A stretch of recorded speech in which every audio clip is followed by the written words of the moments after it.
In the Vatican, the Pope has a Swiss guard. Switzerland is guarding the Pope. And the Pope wears the yarmulke, which was a symbol of Roman power to dominate the world. Today Jews wear a yarmulke, and they think it's Jewish. It's not Jewish at all. It's Roman. It was a symbol in the ancient Roman Empire for subjection to Rome, to the Holy Father. And so if you were in subjection on your knees before Rome to, quote, the Holy Father, then you would wear a yarmulke. And the monks and the monasteries in Europe during the Middle Ages would shave their head in a circle. And you've seen that many times with their heads shaved in a circle. That was to show respect for the Holy Father, that you were under his domination. Incidentally, the word Pope comes from a Latin word papa, which simply meant a door. He was the door to life of the occult world. And you can't open a door without a hinge. So in Latin, a hinge is a cardinal. That's why he has cardinals to open the door. But once you understand words and terms, then you begin to see how courts are used, government is used, who the authorities are, and all of this. This is why the founding fathers of this country were advising everyone to have nothing to do with the European establishment. Stay out of entanglements, foreign entanglements. Don't go to Europe. Don't involve yourself in wars and their business and their corrupt business. Stay out of it. Just take care of yourself. Mind your own business. Build your country. And according to the Masonic concept, is to present to the world an example of what people could live like if they all came together and put away their particular prejudices and come together as one people for the protection of each other.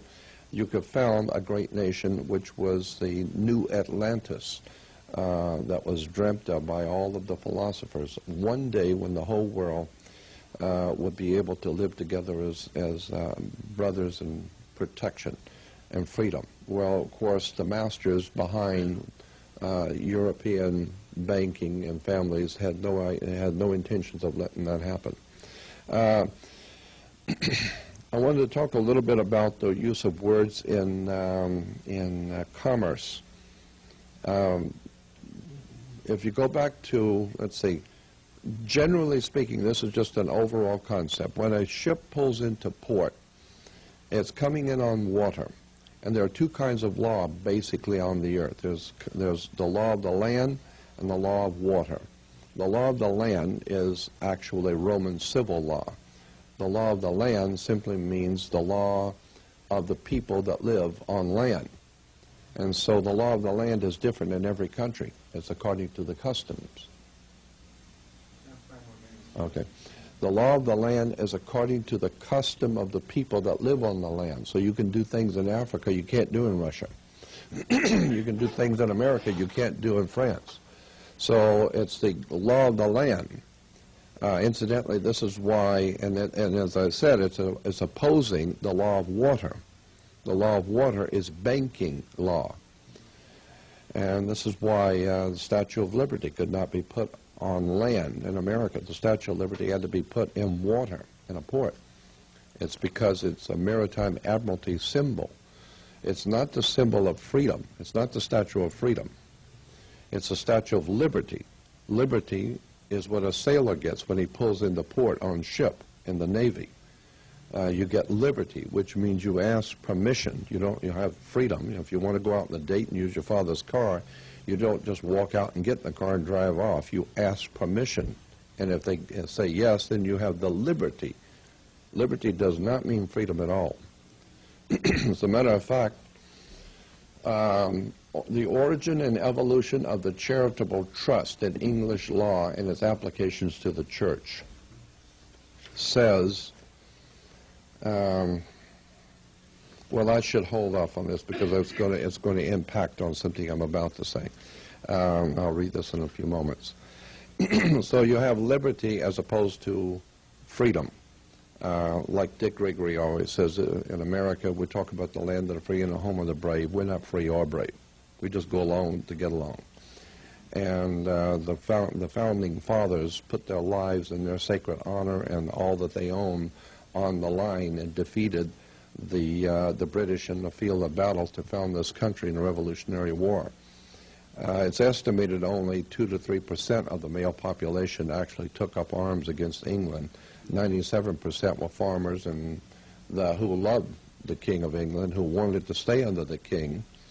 And there was a handful that decided they'd had enough of Europe. They'd had enough of the Vatican, had enough of Europe and all of it. And they founded this country based on the fact that we are created by God. Now, again, there are two basic kinds of law: the law of land, law of water. Water is the law of banks, money, the cash flow. And so,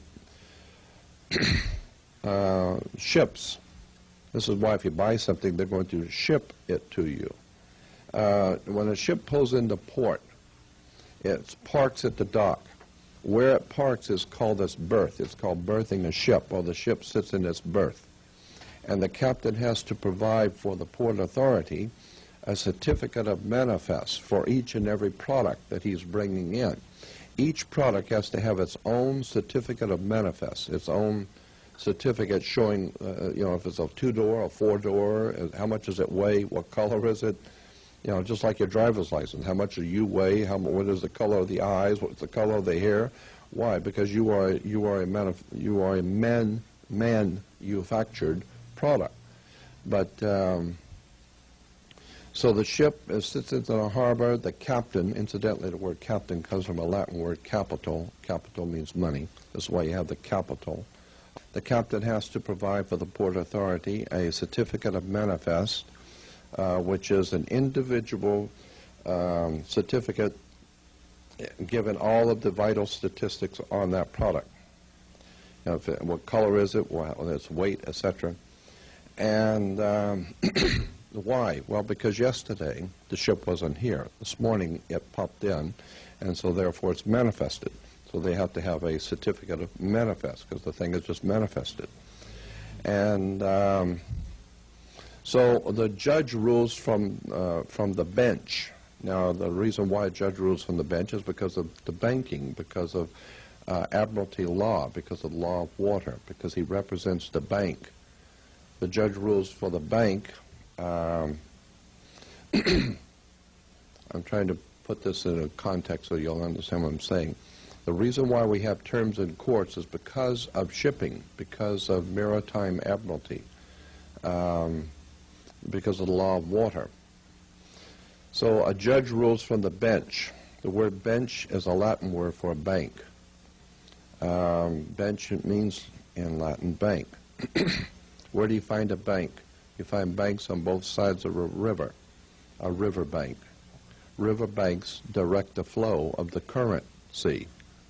So consequently, the currency is the cash flow.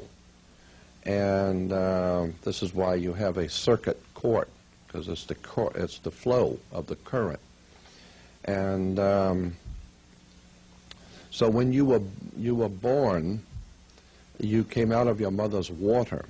And the concept is that since you came out of your mother's water, you are a maritime admiralty product. And this is why you have to have a birth certificate. So, and it's got to be signed by the dock, because that's where the ship parks, is at the dock. And if you're late for work, they're going to dock you.